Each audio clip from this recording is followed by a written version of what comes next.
Hello అండి, అందరికీ ఈరోజు మా ఇంట్లో చికెన్ ఫ్రై అండ్ పచ్చి పులుసు అండి. చికెన్ ఫ్రై పచ్చి పులుసు అనుకోవద్దు, సూపర్గా ఉండిద్ది, బాగుండిద్దండి. ట్రై చేయండి.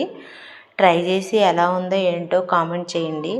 నేను ఎందుకంటే ఇలాగ చిన్నపిల్లోడితో త్వరగా పని అవ్వదని సింపుల్గా అయిపోయేటట్టే చూసుకుంటానండి. అంతే టేస్ట్గా కూడా ఉండిద్దండి.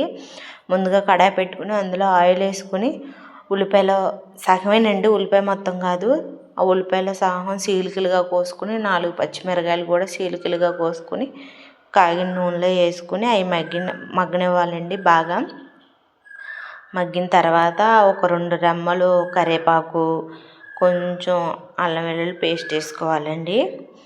అల్లం వెల్లుల్లి పేస్ట్ కూడా పచ్చివాసన పోయేదాకా మగ్గించుకొని ఇక్కడ చికెన్ కడిగి కడాయిలో వేయడం క్లిప్ మిస్ అయింది, ఏమీ అనుకోవద్దు. మీరు కడిగి చికెను కడాయిలో వేసుకోండి. వేసిన తర్వాత కొంచెం ఉప్పు, కొంచెం పసుపు వేసి ఆ మగ్గే లోపల వేరే స్టవ్ మీద మళ్ళీ దాకపట్టుకుని పచ్చిపులుసుకండి ఇది, దాకపెట్టుకుని అందులో కొంచెం ఆయిల్ వేసుకుని ఆయిల్ వేడైన తర్వాత 2-3 ఎల్లుల్లిపాయ రెబ్బలండి, కొంచెం కరివేపాకు, కొంచెం జీలకర్ర వేసుకోవాలి.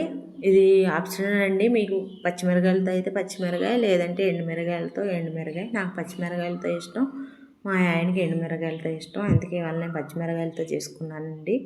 ఇవి వేగిన తర్వాత మళ్ళీ చికెన్ ఒకసారి అడిగినట్టుకోకుండా తిప్పుకోండి. నాకు ఇక్కడ టైం లేక 2 ఒకేసారి చేసుకున్నానండి, అందుకనే అది ఇది ఈక్వల్గా చూపించాను, ఏమీ అనుకోవద్దు. అర్థం కాకపోతే మళ్ళీ అడగండి, పాపులర్గా మళ్ళీ వీడియో తీసి పెడతాను. వచ్చేసండి. ఈ తర్వాత ఈ లోపల పచ్చిమిరకాయలు మగ్గిపోయినాయండి. మగ్గిపోయిన తర్వాత పప్పు గుర్తుతో మెతిపేసుకోవాలి. కొంచెం చింతపండు నానబెట్టుకోవాలి. నానబెట్టుకుని చింతపండు మెతుక్కొని పచ్చిపులుసులో పోసుకోవడమే. ఈ లోపల చికెన్ కూడా ఆల్మోస్ట్ అయిపోయిద్ది. అందులో కొంచెం కారం, గరం మసాలా, చికెన్ మసాలా వేసుకోవాలండి. చూసారుగా ఇక్కడ పచ్చిపులుసుకి చింతపండు పిసికేసి అందులో పోసానండి.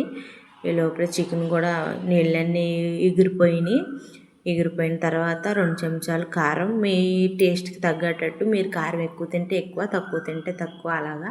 మేము ఉప్పు కారాలు ఎక్కువే తింటామండి, అందుకని నేను కారం ఉప్పు ఎక్కువ వేసుకుంటాను. కారం 2 చెంచాలు, ధనియాల పొడి, గరం మసాలా, చికెన్ మసాలా 3 వేసేసి బాగా ఆ మసాలాలు చికెన్ పట్టేసేటట్టు కలపాలండి. చికెన్ పట్టేటట్టు కలపాలి. బాగా మసాలాలన్నీ చికెన్ ముక్కకు పట్టాలి, అప్పుడే బాగా టేస్ట్ వచ్చిద్ది. అలా కలిపేసి మూత పెట్టేసుకోవాలండి. ఈ లోపల పచ్చిపులుసు కూడా అయిపోయింది. ఈ రెండింటి కాంబినేషన్ చాలా బాగుండిద్ది. ట్రై చేయండి, పక్కగా ట్రై చేయండి. నేను ఎన్నిసార్లు చెప్తున్నానని కాదు, తిని చూడండి. తిని చూశాక అప్పుడు కామెంట్ చేయండి ఎలా ఉందో ఏంటో. చికెన్ చూసారా, అసలు చూస్తుంటేనే నూరు ఊరిపోతుంది. చికెన్ అయిపోయింది. ఇక్కడ పచ్చిపులుసు కూడా అయిపోయింది. పచ్చిపులుసు రుబ్బుకున్న తర్వాత చింతపండు పులుసు పోసుకున్న తర్వాత ఆనియన్స్ అలాగా చీలికలుగా కోసుకోవాలండి. చీలికలుగా కోసుకున్న తర్వాత చికెన్ చూసారా ఎంత టెంప్టీగా ఉందో. తర్వాత మా ఆయనకి పెట్టాను, ఎలా ఉందని అడిగితే చూడండి ఎలా ఉందో, సూపర్గా ఉందని చెప్తున్నాడు. ఆయన ఉన్నది ఉన్నట్టే చెప్తాడండి. సబ్స్క్రైబ్ చేసుకోండి ప్లీజ్, లైక్ చేయండి ప్లీజ్ అండి.